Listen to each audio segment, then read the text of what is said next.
ಇತ್ತೀಚಿನ ಸಂಚಿಕೆಗಳನ್ನು ಜಾಹೀರಾತಿನ ಕಿರಿಕಿರಿ ಇಲ್ಲದೆ ನೋಡಿ.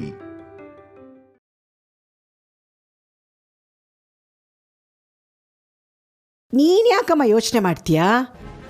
ಒಂದೊಂದ್ಸಲ ಏಜೆ ಸೊಸೆಂದ್ರು ಮತ್ತೆ ಬಾಲ ಏನಾದ್ರೂ ಬಿಚ್ಚಿದ್ರೆ ಈ ಸಲ ಪ್ಲಾನ್ ಮಾಡಿದ ಹಾಗೆ ಮತ್ತೆ ಇಲ್ಲಿ ತಂದ್ಬಿಡು. ಅವಳಿ ಕೊಟ್ಟವಳಿಗೆ ದೀಪಾವಳಿ ಮಾಡೋದು ಗೊತ್ತಿಲ್ವೇನೆ? ಈ ಸಲ ಬರೀ ಸೋಪಿನ ನೀರಲ್ಲಿ ನೆನೆಸಿ ಅವನ್ನ ಒಗ್ದು ಹಾಕಿದ್ದೀನಿ. ಮುಂದೊಂದ್ಸಲ ಅವ್ರು ಏನಾದರೂ ನನ್ನ ಕೈಗೆ ಸಿಕ್ಕಿದ್ರೆ ಒಗೆಯೋ ಕಲ್ ಮೇಲೆ ಚೆನ್ನಾಗಿ ಒಗೆದು ಒಣಗಿಸಿ ಐರನ್ ಮಾಡಿ ಇಟ್ಬಿಡ್ತೀನಿ. ಅಮ್ಮ ಮತ್ತೊಂದ್ಸಲ ಬೇಕು ಅಂತೀಯಲ್ಲ. ಅಲ್ಲ, ಏಜೆ ಸೊಸೆ ಅಂದ್ರನ್ನ ಮನೆಯಿಂದ ಆಚೆ ಕಳ್ಸೋದಷ್ಟು ಈಸಿ ಅನ್ಕೊಂಡ್ಯಾ? ದೊಡ್ಡ ಸಾಹಸ ಅದು. ಈ ಸತಿನೇ ಕಷ್ಟಪಟ್ಟು ಏಜೆಗೆ ಒಪ್ಸಿದ್ದೀನಿ. ಈ ಸತಿ ಅವರು ಒಪ್ಪಿರ್ಲಿಲ್ಲ ಅಂದ್ರೆ ಏಜೆ ಸೊಸೆ ಅಂದ್ರು ಅಹಂಕಾರದಲ್ಲೇ ಮೆರೀತಿದ್ರು.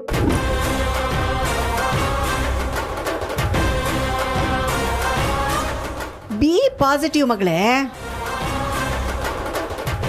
ಅವ್ರ ಅಹಂಕಾರ ಮುರಿದಾಯ್ತಲ್ಲ. ದೇವರು ಇಂಥವ್ರ ಅಹಂಕಾರ ಮುರಿಯಕ್ಕೆ ಅಂತಾನೆ ಒಂದೊಂದು ರೂಪ್ಸ್ ಹೋಲ್ಸ್ನ ಕೊಟ್ಟಿರ್ತಾನೆ. ಅದ್ರಲ್ಲಿ ಯಾವ್ದಾದ್ರೂ ಸಿಗುತ್ತೆ. ಈ ಸಲ ನಿನ್ನ ಪ್ಲಾನ್ ಪ್ರಕಾರ ಅವರ ಅಹಂಕಾರನ ಮುರಿದಾಯ್ತು. ಮತ್ತೊಂದ್ಸಲ ಏನಾದ್ರೂ ಅವ್ರು ಅದೇ ರೀತಿ ಮಾಡಿದ್ರೆ ಸೀಸನ್ 2 ಇಟ್ಕೊಂಡ್ಬೇಡ. ಏನಂತ್ಯಾ?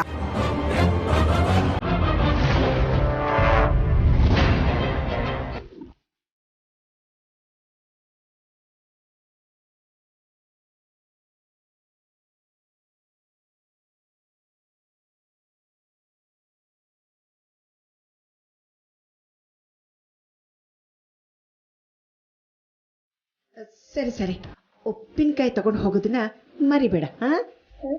ಅಮ್ಮ ಏನಾಯ್ತು?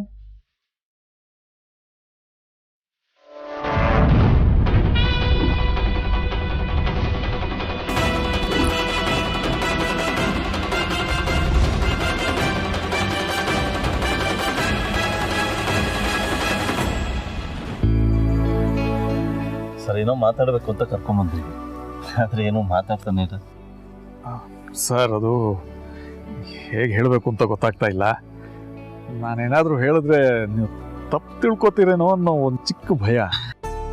ನಿಮ್ಮ ಬಗ್ಗೆ ತಪ್ಪು ತಿಳ್ಕೊಳ್ಳೋಂಥದ್ದು ಏನಿಲ್ಲ ಸರ್. ಮೋರೋವರ್, ನೀವೇನು ಅಂತ ನನಗೆ ಗೊತ್ತಿಲ್ಲ. ಪರವಾಗಿಲ್ಲ, ಅದೇನೇ ಇದ್ರು. ಸರ್, ನಾನು ಹೀಗೆ ಕೇಳ್ತಾ ಇದ್ದೀನಿ ಅಂತ ನೀವು ಅನ್ಯಥಾ ಭಾವಿಸ್ಬಾರ್ದು. ನೀವು ಒಂದೆರಡು ದಿನ ನಮ್ಮ ಮನೇಲಿ ಉಳ್ಕೊಂಡು ಹೋಗಿದ್ರೆ ಇಡೀ ಮನೆನೇ ಸಂಭ್ರಮ ಪಡುತ್ತೆ ಸರ್. ಹೆಣ್ಣೆತ್ತವ್ರಿಗೆ ಮಗಳು ಅಳಿಯ ಮನೇಲಿ ಉಳ್ಕೊಂಡ್ರೆ ದೊಡ್ಡ ಭಾಗ್ಯ. ಆ ಭಾಗ್ಯನ ದೇವರು ನಮ್ಮ ಪಾಲಿಗೆ ಕೊಟ್ಟಿದ್ದಾನೆ ಅಂತ ನಂಬಿ ಈ ಮಾತು ಕೇಳ್ತಾ ಇದ್ದೀನಿ ಸರ್. ನೀವು ಕೇಳ್ತಿರೋದ್ರಲ್ಲಿ ತಪ್ಪೇನೂ ಇಲ್ಲ ಸರ್. ನನ್ನ 3 ಜನ ಸೊಸೆಂದಿರು ಸುಮಾರು ದಿನದಿಂದ ನಿಮ್ಮ ಮನೇಲೆ ಉಳ್ಕೊಂಡಿದ್ದಾರೆ. ಈಗ ನಾವು ಬಂದಿದ್ದೀವಿ. ಜೊತೆಗೆ ಅಮ್ಮ ತೀರ್ಥಯಾತ್ರೆ ಅಂತ ಊರಿಗೆ ಹೋಗಿದ್ದಾರೆ. ಹೀಗಿದ್ದಾಗ ಮನೇಲಿ ಯಾರೂ ಇದ್ದಂಗೆ ಆಗುತ್ತೆ. ಆ್ಯಂಡ್ ನಂದು ಸಾಕಷ್ಟು ಕೆಲಸಗಳು ಪೆಂಡಿಂಗ್ ಇರೋದ್ರಿಂದ ಉಳ್ಕೊಳ್ಳೋದು ಸ್ವಲ್ಪ ಕಷ್ಟ ಆಗುತ್ತೆ. I am really sorry. ಅಯ್ಯೋ, ನೀವು ಸಾರಿ ಎಲ್ಲ ಕೇಳಲೇಬಾರ್ದು. ನಾನೊಬ್ಬ ಮಾವನ ಕೇಳಿದೆ ಅಷ್ಟೇ. ನೀವು ಬರ್ತೀರಿ ಅಂತಲೂ ಅಂದ್ಕೊಂಡಿರಲಿಲ್ಲ ನಾವು. ಅಂಥದ್ರಲ್ಲಿ ಬಂದ್ರಲ್ಲ, ತುಂಬ ಖುಷಿ ಆಯಿತು. ಅಂತೂ ಮದುವೆ ಆದಮೇಲೆ ಮೊದಲು ಗೌರಿ ಗಣೇಶ ಹಬ್ಬ ತುಂಬ ವಿಜೃಂಭಣೆಯಿಂದ ಆಯ್ತಲ್ಲ, ತುಂಬ ಸಂತೋಷ ಸರ್. ಇನ್ಯಾವಾಗಾದರೂ ಉಳಿಯೋ ಥರನೇ ಪ್ಲ್ಯಾನ್ ಮಾಡ್ಕೊಂಬರ್ತೀವಿ. ನಿಮ್ಮ ಬಾಯಲ್ಲಿ ಈ ಮಾತು ಬಂತಲ್ಲ ಸರ್, ತುಂಬ ಸಂತೋಷ ಆಯಿತು.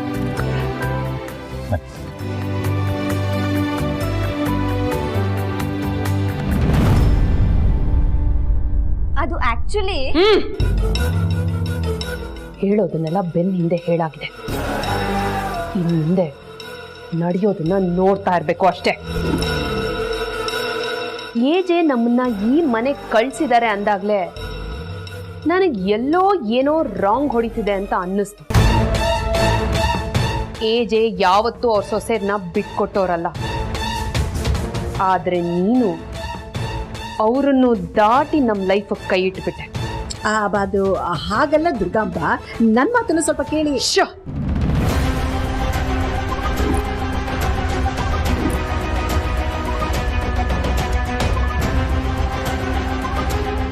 ಅಮ್ಮ ಮಗಳ ಆಟನ ನಾನು ಕಣ್ಣಾರೆ ನೋಡ್ಬಿಟ್ಟೆ.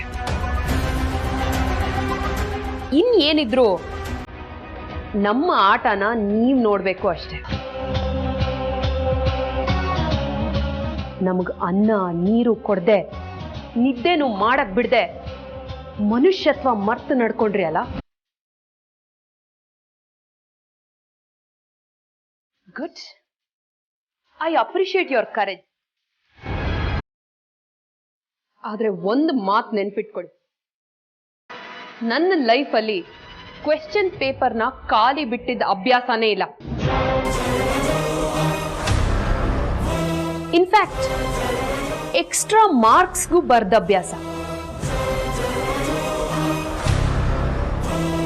ಈ ಮನೆಯಲ್ಲಿ ನೀವೊಬ್ರು, ನಾವು 3 ಜನ 3 ದಿನ ಇದ್ದಿದ್ದು. ಆ ಮನೇಲಿ ನಿಮ್ ಮಗಳು ಲೈಫ್ ಲಾಂಗ್ ಇರ್ಬೇಕು. ಅದು ನಮ್ಮ ಹೋಮ್ ಪಿಕ್ಚರ್. ನಾವು ಇಲ್ಲಿ ಅನುಭವಿಸಿದ ನೋವು, ಹತಾಶೆ, ಸಂಕಟ ನಿಮ್ಮ ಮಗಳು ಪ್ರತಿ ಕ್ಷಣನೂ ಅನುಭವಿಸ್ಬೇಕು. ಹಾಗೆ ಮಾಡಲಿಲ್ಲ ಅಂದ್ರೆ ನನ್ನ ಹೆಸರು ದುರ್ಗಾನೇ ಅಲ್ಲ.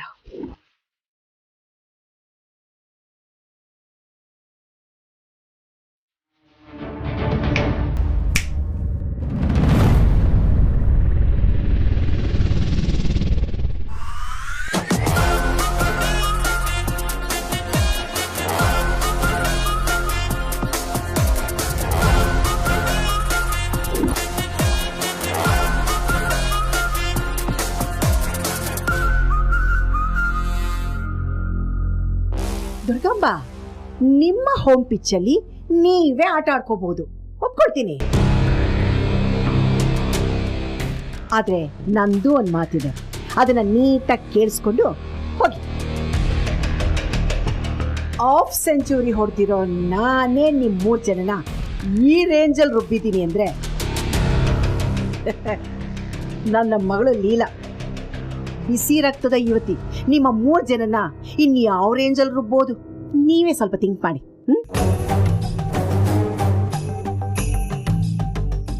ಇವಳು ಕೌಸಲ್ಯನ ಮಗಳು. ಇವಳು ಮನ್ಸು ಮಾಡಿದ್ರೆ ನಿಮ್ಮನ್ನ ಕ್ರಿಕೆಟ್ ಗ್ರೌಂಡ್ ಅಲ್ಲೇ ಕಬಡ್ಡಿ ಕಬಡ್ಡಿ ಕಬಡ್ಡಿ ಆಡಿ ಮಣ್ಮುಗಿಸ್ಬಿಡ್ತಾಳೆ.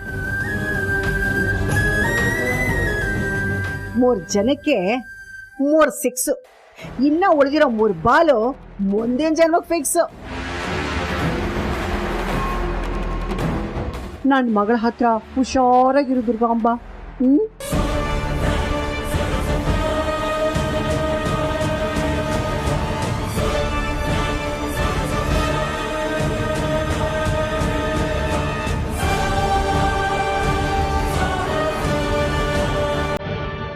ನೋಡೇ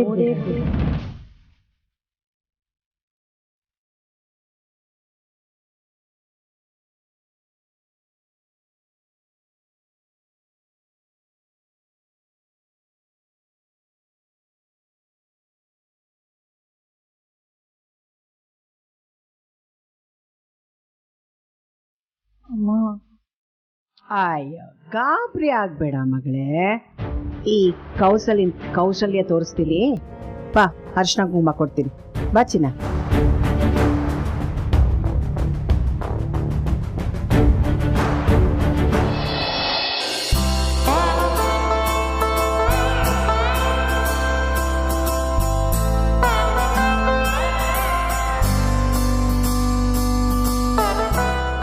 ಆಯ್ತಾ ಸರು, ಹೊರಡೋಣ? ಹೋಗಿ ಬನ್ನಿಮ್ಮ. ಆದರೆ ಒಂದು ಮಾತು, ಮನೆಯಲ್ಲಿ ನಿಮ್ಗೆ ಯಾವುದೇ ಕಾರಣಕ್ಕಾದರೂ ಚಿಕ್ಕ ಪುಟ್ಟ ನೋವು ದುಃಖ ಏನಾದರೂ ಆಗಿದ್ರೆ ದಯವಿಟ್ಟು ಕ್ಷಮಿಸ್ಬಿಡಿಮ್ಮ.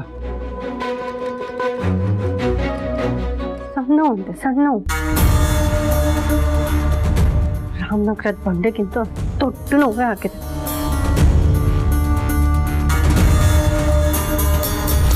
ಅಯ್ಯಯ್ಯೋ, ಹಾಗೆಲ್ಲ ಏನೂ ಇಲ್ಲ. ನಿಮ್ಮನೆಯಿಂದ ನಾವು ತಾಳ್ಮೆ, ಅನ್ಯೋನ್ಯತೆ, ಸಂಯಮನ ಕಲ್ತ್ಕೊಂಡು ಹೋಗ್ತಾ ಇದ್ದೀವಿ.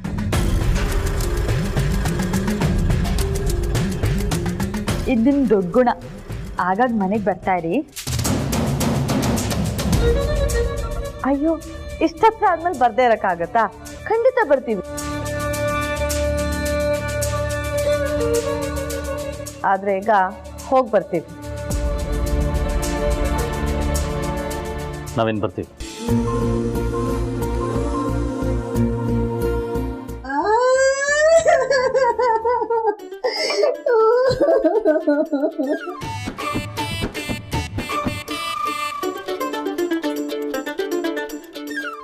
ಏನಾಯ್ತಮ್ಮ? ನನ್ನ ಮಗಳು ಲೀಲಾ ಯಾವಾಗ್ಲೂ ಈ ಮನೆಗೆ ಬಂದು ಹೋಗಿ ಮಾಡ್ತಿರ್ತಾಳೆ. ಆದ್ರೆ ಯಾವತ್ತೂ ನನ್ಗೆ ಇಷ್ಟೊಂದು ಸಂಕಟ ನೋವು ಆಗ್ತಿರ್ಲಿಲ್ಲ. ಆದ್ರೆ ಈಗ ಆಗ್ತಿದೆ ಕಣೆ.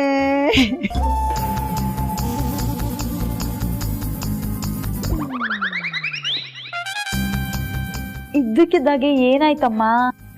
ಅದು ರೇವತಿ, ಇವ್ರ 3 ಜನನು ನಮ್ಮನೆಗೆ ಅತಿಥಿಗಳಾಗಿ ಬಂದ್ರು. ಆದ್ರೆ ಇಷ್ಟು ದಿನದಲ್ಲಿ ಈ 3 ಜನದ ಜೊತೆ ಒಡನಾಟ ಅನುಬಂಧ ಹೇಳ್ತಿರೋದು ಅಷ್ಟು ಕ್ಲೋಸ್ ಆಗ್ಬಿಟ್ಟಿದ್ದೀವಿ.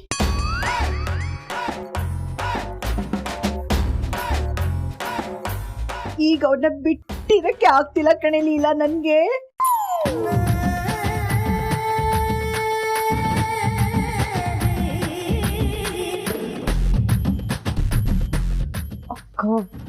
ಏನಕ್ಕ ಇದು ಹೊಸ ಆಗ್ತಾರ? ಮತ್ತೇನಾದ್ರು ಪ್ಲಾನ್ ಮಾಡ್ತಿದ್ರಾ ಹೇಗೆ? ನನಗ್ ಗೊತ್ತು, ನಿಮ್ 3 ಜನಕ್ಕೂ ನನ್ನನ್ನು ಬಿಟ್ಟು ಹೋಗಕ್ ಆಗ್ತಿಲ್ಲ ಅಂತ. ನಿಜ ತಾನೇ ಹೇಳಿ?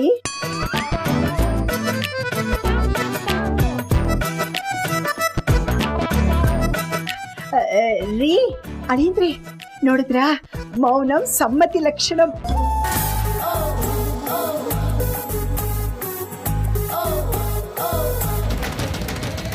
ಅವ್ರಿಗೂ ಇಷ್ಟ ಇದೆ ಅಂತಾಯ್ತು. ಇನ್ನೂ 1 ವಾರ ಇದ್ದು ಹೋಗ್ಬೋದಿತ್ತಪ್ಪ.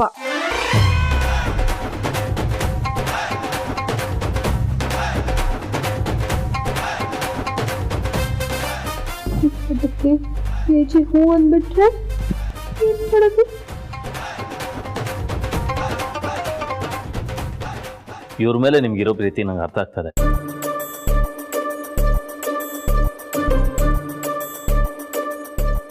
ಬಟ್ ಏನು ಮಾಡೋದು, ಎಂಡ್ ಆಫ್ ದ ಡೇ ಅವ್ರವ್ರ ಮನೆಗೆ ಅವ್ರವ್ರು ಹೋಗ್ಲೇಬೇಕಲ್ಲ.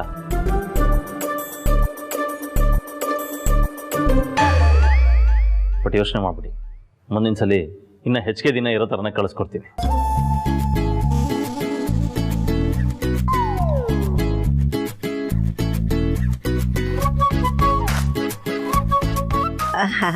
ಹೌದಾ?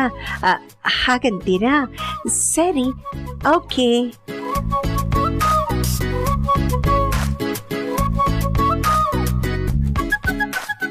ದುರ್ಗಾ ಅವ್ರೆ, ನಿಮ್ಮನ್ನಂತೂ ನಾನು ತುಂಬಾ ಮಿಸ್ ಮಾಡ್ಕೊಳ್ತಾ ಇದ್ದೀನಿ.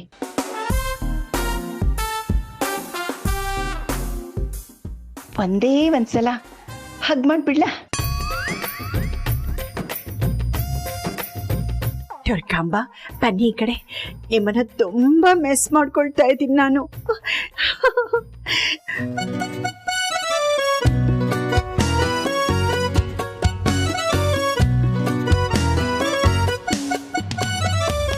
ನೀವು ಹಾಕ್ತಿರೋ ಈ ಮೊಸಳೆ ಕಣ್ಣೀರ್ನ ನಿಜವಾದ ಕಣ್ಣೀರ್ ಮಾಡೋವಂಥ ದಿನ ತುಂಬಾ ದೂರ ಇಲ್ಲ. ನೆನ್ಪಿಟ್ಕೊಳ್ಳಿ, ಓವರ್ ಆಕ್ಟಿಂಗ್ ಮಾಡಬೇಡಿ. ಏ ದುರ್ಗಾಂಬ, ಈ ಮೊಸಳೆ ಕಣ್ಣೀರ್ ಹಾಕ್ತಿದೆ ಅಂತ ಗೊತ್ತಾದ ಮೇಲೂ ನೀನ್ ಅದ್ರ ತಂಟೆಗೆ ಬಂದ್ರೆ ಅದು ನಿನ್ನ ಸುಮ್ಮನೆ ಬಿಡುತ್ತಾ? ಲಬಕ್ ಸ್ವಾಹ ಅಂತ ನುಂಗ್ಬಿಡುತ್ತೆ. ನೀನ್ ನನ್ನ ಕಾಲು ಎಳಿಬೇಕು ಅಂದ್ರೆ 7 ಜನ್ಮ ಎತ್ತಿ 7 ಕೆರೆ ನೀರು ಕುಡ್ದು 7 ಬೆಟ್ಟನ ಹತ್ತಿ ಬರಬೇಕು.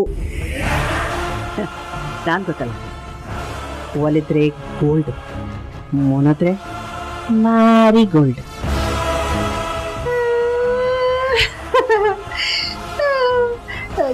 ಯಾಕೆ? ನಾವು ಹೋಗ್ಬಿಟ್ಟು ಬರ್ತೀವಿ. ಹೇಳಿದ್ದೆಲ್ಲ ನೆನಪಿರ್ಲಿ, ಯಾವಾಗಲೂ ಟಚ್ಚಲ್ಲಿರೋಣ. ಹಾಂ, ನಮಸ್ಕಾರ, ಬಾಯ್. ಅಮ್ಮ, ಈ ಸತಿ ಕುಟುಂಬದಲ್ಲಿ ಬೆಸ್ಟ್ ಆಕ್ಟರ್ ಅವಾರ್ಡ್ ನಿಮಗೆ. ಅಂತ ಒಳ್ಳೆ ಪರ್ಫಾರ್ಮೆನ್ಸ್. ಬಾಯ್ ಮಾ. ಬಾಯ್ ಬಾಯ್ ಕಣೆ, ಬಾಯ್.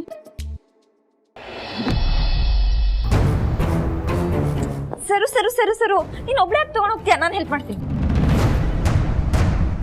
ನಮ್ಮ ಕೆಲಸನ ನಾವೇ ಮಾಡ್ಕೋತೀವಿ, ಯಾರ ಹೆಲ್ಪು ನಮಗೆ ಬೇಕಾಗಿಲ್ಲ. ಯಾಕೆ ಸರು ಕೋಪ ಮಾಡ್ಕೊಂಡಿದ್ಯಾ? ಏನಾಯ್ತು? ಈ ನಾಟಕನೆಲ್ಲ ಸ್ಟೇಜ್ ಮೇಲೆ ಮಾಡಿದ್ರೆ ತುಂಬಾ ಚೆನ್ನಾಗಿರುತ್ತೆ. ನಾಟಕನ? ನಾನು ನಿನಗೆ ಹೆಲ್ಪ್ ಮಾಡೋಣ ಅಂತ ಬಂದ್ರೆ ಈ ಥರ ಅಂತಿದ್ಯಲ್ಲ. ಒಳಗೊಂದು ಹೊರಗೊಂದು ದುರ್ಗಾಕ್ಕ ಎಲ್ಲ ಹೇಳಿದ್ದಾರೆ. ನಿಮ್ಮ ಮೂಸವಳ್ಳಿ ಆಟನ ನನ್ನ ಹತ್ರ ತೋರ್ಸೋದಕ್ಕೆ ಬರಬೇಡಿ, ಇಲ್ಲಿ ದೊಡ್ಡಾಗ ಬಂದ್ಬಿಟ್ರು ಹೆಲ್ಪ್ ಮಾಡ್ತೀನಿ ಅಂತ. ಹೀಗಿದ್ದವರು ನಮ್ಮನ್ನ ಯಾಕ್ರಿ ನಿಮ್ಮನೆ ಕಳ್ಸಿದ್ರಿ? ಇಷ್ಟು ಅಸಹ್ಯವಾದ ಕೆಲಸನ ನಮ್ಮ ಲೈಫಲ್ಲೇ ನಾವ್ ಯಾವತ್ತೂ ಮಾಡಿರ್ಲಿಲ್ಲ. ರಾಯಲ್ ಫ್ಯಾಮಿಲಿ ಬೆಳೆದಿದ್ದ ಹೆಣ್ಮಕ್ಳನ್ನ ಆ ಹಾಳ್ ಕೊಂಪೆಗೆ ಕಳ್ಸಿ ಮಾಡ್ಬಾರ್ದ ಕೆಲ್ಸಗಳನ್ನೆಲ್ಲ ಮಾಡ್ಸಿದ್ದೀರಾ. ಅದನ್ನ ಯಾವತ್ತೂ ಮರೆಯೋದಿಲ್ಲ. ಸರು ನೀನು ತಪ್ಪು ತಿಳ್ಕೊಂಡಿದ್ಯಾ. ನಂಗೆ ನಿನ್ನ ಮೇಲೆ ಯಾವ ಕೋಪನೂ ಇಲ್ಲ ಅಂತ ನಾನು ಸುಳ್ಳು ಹೇಳಲ್ಲ, ಕೋಪ ಇತ್ತು. ಆದರೆ ನಿಮಗೆ ಮಿಡಲ್ ಕ್ಲಾಸ್ ಜೀವನ ಅಂದ್ರೆ ಏನು, ಕಷ್ಟ ಹೇಗಿರುತ್ತೆ ಅದ್ರ ಬಗ್ಗೆ ಅರಿವಾಗಲಿ ಅಂತ ಹೀಗೆಲ್ಲ ಮಾಡಿದೆ ಅಷ್ಟೇ, ಬೇರೆ ಯಾವ ರೀಸನೂ ಇರಲಿಲ್ಲ. ನಾವು ವಾಪಸ್ ಮನೆಗೆ ಬಂದಾಯ್ತಲ್ವಾ, ಎಲ್ಲಿ ನಾವು ನಿಮ್ಮ ಮೇಲೆ ಸೇಡ್ ತೀರಿಸ್ಕೊಂಡ್ಬಿಡ್ತೀವೋ ಅಂತ ಭಯಕ್ಕೆ ಈ ಥರ ಎಲ್ಲ ಮಾತಾಡ್ತಿದ್ದೀರಾ ಅಂತ ನನಗೆ ಚೆನ್ನಾಗಿ ಗೊತ್ತು. ಜನ್ಮನೇ ಇಷ್ಟು. ನಿಮ್ಮಂಥವ್ರನ್ನೆಲ್ಲ ಸಮಯ ಸಾಧಕರು ಅಂತ ಕರೀತಾರೆ. ನಿಮ್ಮ ಹತ್ರ ಹೆಲ್ಪ್ ತಗೊಳ್ಳೋ ಕರ್ಮ ನನ್ಗೇನು ಬಂದಿಲ್ಲ. ಒಂದು ಮಾತು, ನಾವು 3 ಜನ ಸೇರಿ ನೀವದೇನೇನ್ ಮಾಡಿದಿರೋ ಎಲ್ಲಾನು ಬಡ್ಡಿ ಸಮೇತ ನಿಮಗ್ ವಾಪಸ್ ಕೊಡ್ತೀವಿ, ಕಾಯ್ತಾ ಇರಿ.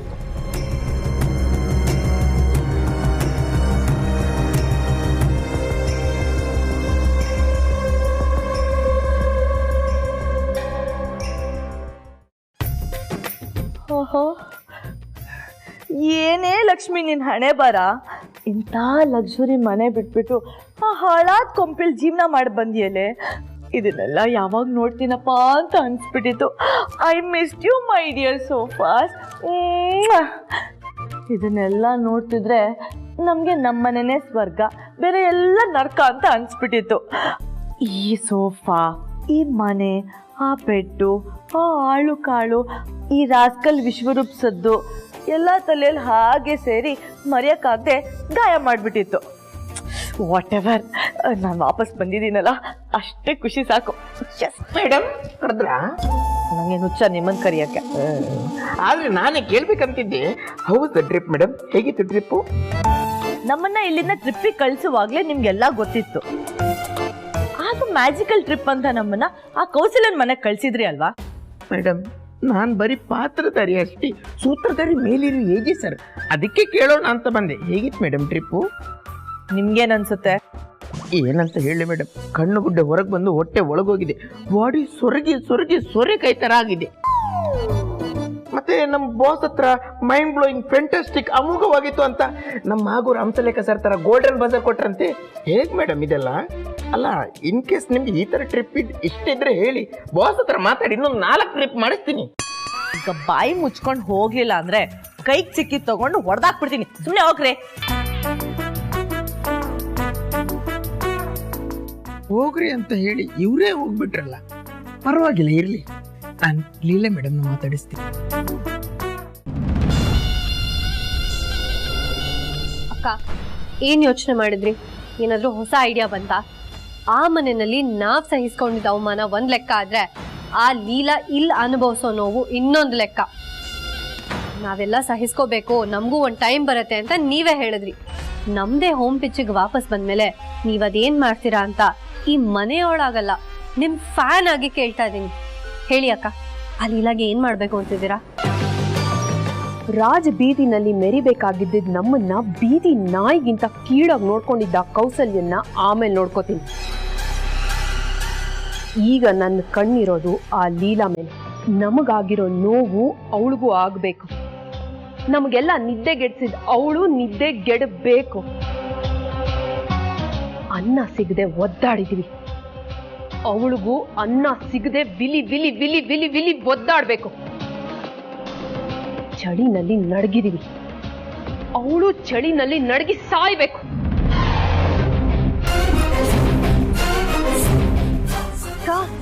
ನೋಡೋದಕ್ಕೆ ಎಷ್ಟು ಖುಷಿ ಆಗ್ತಿದೆ ಗೊತ್ತಾ.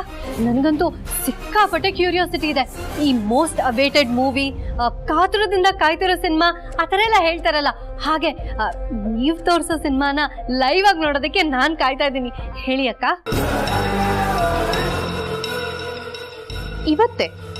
ಇವತ್ತು ಸಂಜೆವರೆಗೂ ಕಾಯ್ಬೇಕು. ಇದೆಲ್ಲ ನಿನ್ನ ಕಣ್ಮುಂದೆನೆ ನಡೆಯುತ್ತೆ, ನೋಡ್ತಾ ಇರು. ಅಬ್ಬಾ, ಇಷ್ಟ ದಿನನೇ ಕಾತಿದ್ವಿ, ಸಂಜೆ ಆಗೋವರೆಗೂ ಕಾಯೋದಕ್ಕಾಗ್ತಿಲ್ವೇ? ಆ ಲೀಲಾ ನರಳಿ ನರಳಿ ಸಾಯೋದನ್ನ ನಾನು ನೋಡ್ಬೇಕು. ಅಪ್ಪ ದೇವ್ರೆ, ಪ್ಲೀಸ್ ಬೇಗ ಸಂಜೆ ಆಗೋ ಹಾಗೆ ಮಾಡಪ್ಪ.